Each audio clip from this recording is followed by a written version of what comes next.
কাজ নেই। সেখানে দাঁড়িয়ে একমাত্র একটা ইন্ডাস্ট্রি, কিছু দুটো ওয়ে আছে। একটা বললো ম্যানুফ্যাকচারিং, মানে প্রচুর ম্যানুফ্যাকচারিং ইন্ডাস্ট্রি বাড়াতে হবে, এন্ড সেকেন্ড হচ্ছে ডাইরেক্ট সেলিং ইন্ডাস্ট্রি। তাহলে আমরা সেই রকম একটা ইন্ডাস্ট্রিতে কাজ করার সুযোগ পেয়েছি, কতটা লাকি।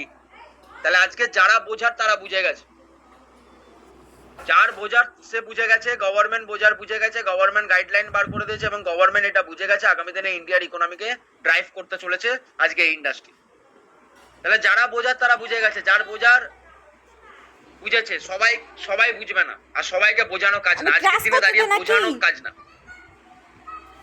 এই ইন্ডাস্ট্রি কাউকে বোঝাতে যাবে এখন, এটা কাজ নয়, বোঝানো কাজ না। বোঝাতে পারলাম না। যে বুঝবে, যার নিজের কেরিয়ারের দরকার আছে, সে আজকের দিনে দাঁড়িয়ে বাইরে 5টা মানুষ কে কি বলছে এটাতে না গিয়ে, কারণ ইন্ডিয়ান গভর্নমেন্ট আজকে যেটা বুঝে গেছে, ইন্ডিয়ান গভর্নমেন্ট থেকে এরা এত বেশি এডুকেটেড না। পাড়ার চায়ের দোকানে বসে 5 টাকা চা খেতে খেতে আবার ভাড়ে খায়,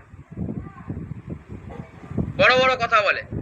কি বলে, আমি আমার এরিয়াতে দেখতাম, আমার এক্সপিরিয়েন্স আছে, আমি আমার এক্সপিরিয়েন্স থেকে বলছি। কি বলবে, 1 কাপ চা দাও, ভাড়ে দেবে, মানে চা খাবে না, ভাড় খাবে। তো ভাড়ে চাটা খেতে খেতে বলে, এই দেশের যা অবস্থা, মোদি এই করছে, দিদি এই করছে,